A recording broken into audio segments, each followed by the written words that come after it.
আপনি যদি 15,000 থেকে 20,000 টাকার মধ্যে একটি নতুন 5G স্মার্টফোন কেনার পরিকল্পনা করে থাকেন, তাহলে আজকের ভিডিওটি আপনার জন্য খুবই গুরুত্বপূর্ণ হতে চলেছে। কারণ আজকের এই ভিডিওতে আমি দেখাতে চলেছি 2026 সালে লঞ্চ হওয়া সেরা 5টি 5G স্মার্টফোন, যেগুলো বর্তমানে তাদের শক্তিশালী প্রসেসর, দুর্দান্ত ব্যাটারি ব্যাকআপ, ভালো ক্যামেরা, আকর্ষণীয় ডিসপ্লে এবং অসাধারণ পারফরম্যান্সের জন্য সবচেয়ে বেশি জনপ্রিয়।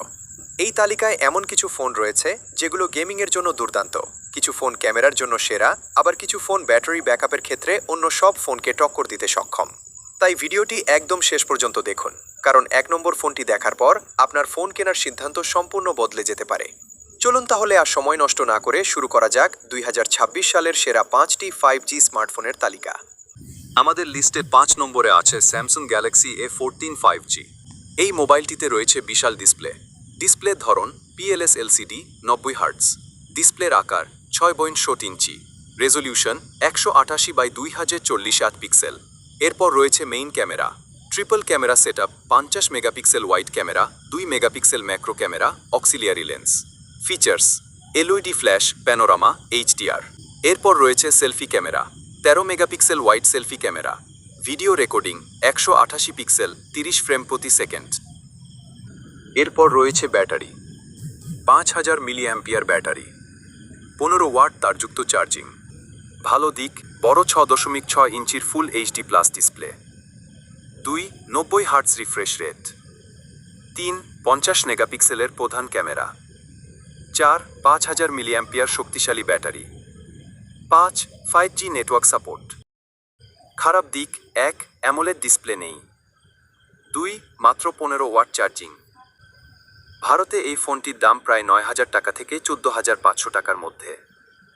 বাংলাদেশে এই ফোনটির দাম প্রায় 21,999 টাকা থেকে 22,000 টাকার মধ্যে। আমাদের লিস্টে 4 নম্বরে রয়েছে ইনফিনিক্স নোট 50 X 5G।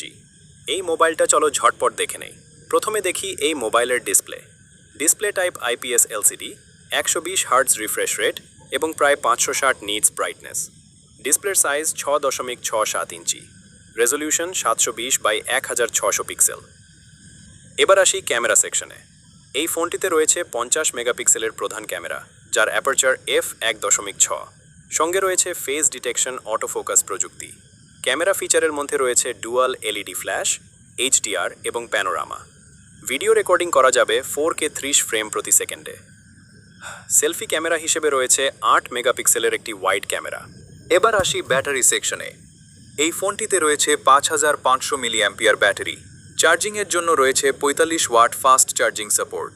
এছাড়াও রয়েছে 10 ওয়াট রিভার্স চার্জিং এবং বাইপাস চার্জিং সুবিধা। পারফরম্যান্সের কথা বললে ফোনটি ভবিষ্যতে 2টি বড় অ্যান্ড্রয়েড আপডেট পাবে। এখানে ব্যবহার করা হয়েছে মিডিয়াটেক ডাইমেনসিটি 730 আলটিমেট প্রসেসর, যা 4 ন্যানোমিটার প্রযুক্তিতে তৈরি।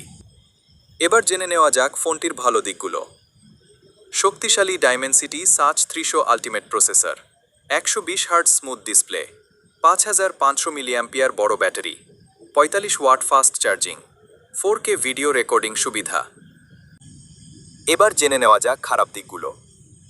ডিসপ্লের রেজলিউশন HD+, ফুল HD+ নয়। অ্যামোলেড ডিসপ্লে ব্যবহার করা হয়নি। সেলফি ক্যামেরা আরও ভালো হতে পারত। লো লাইটে ক্যামেরা পারফরম্যান্স মোটামুটি। এবার আসি দামের কথায়।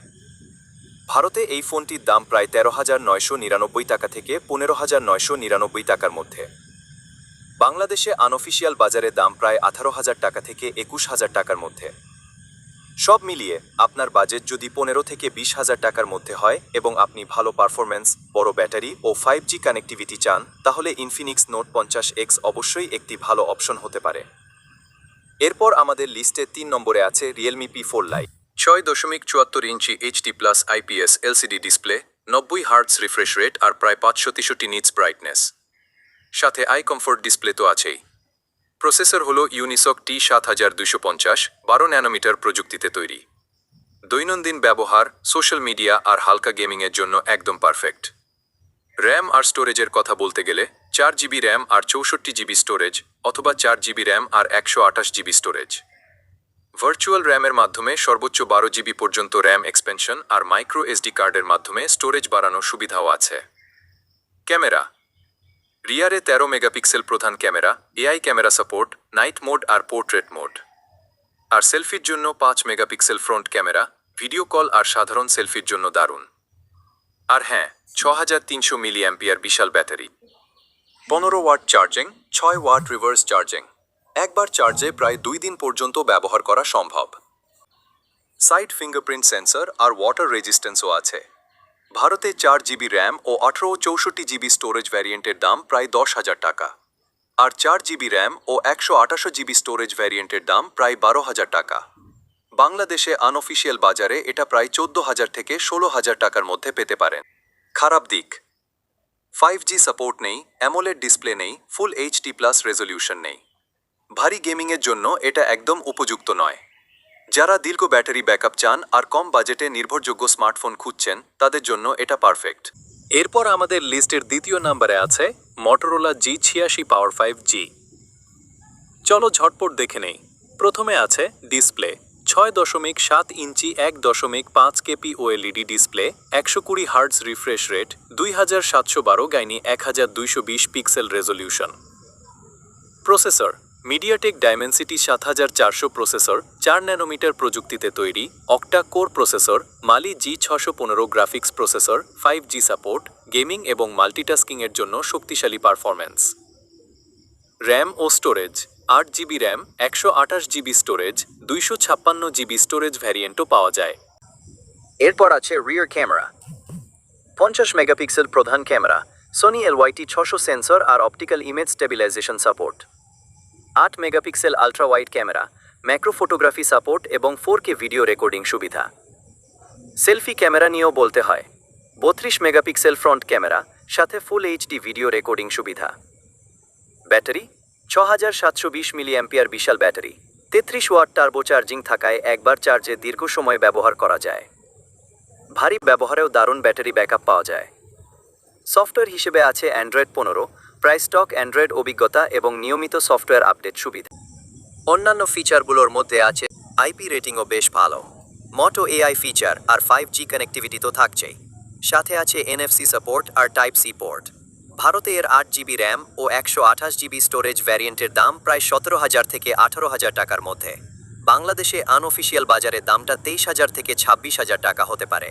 এর ভালো দিকগুলো হলো 1.5 KP OLED display, 120 hertz refresh rate আর 4500 নিটস ব্রাইটনেস, 6720 মিলি অ্যাম্পিয়ার বিশাল ব্যাটারি আর 50 মেগাপিক্সেল সোনি ক্যামেরা, সাথে অপটিক্যাল ইমেজ স্টেবিলাইজেশন। ভালো দিক: চমৎকার গেমিং পারফরম্যান্স, দীর্ঘ ব্যাটারি ব্যাকআপ। খারাপ দিক: চার্জিং স্পিড আরও বেশি হতে পারত, ওজন কিছুটা বেশি। আলট্রা ওয়াইড ক্যামেরা গড়পড়তা, দীর্ঘ সময় গেমিং করলে সামান্য গরম হতে পারে। কার জন্য এই ফোন? যারা দীর্ঘ ব্যাটারি ব্যাকআপ চান, ভালো ক্যামেরা চান, যারা গেমিং করেন, উজ্জ্বল এবং উন্নত মানের ডিসপ্লে চান, 5G সহ একটি শক্তিশালী অলরাউন্ডার স্মার্টফোন খুঁজছেন, তাদের জন্য এটি খুবই ভালো একটি পছন্দ। একটি বিষয় খেয়াল রাখবেন, এই ফোনটি এখনও সব বাজারে ব্যাপকভাবে পাওয়া যায় না। এরপর আমাদের লিস্টের 1 নম্বরে আছে রিয়েলমি P4R। এই মোবাইলটা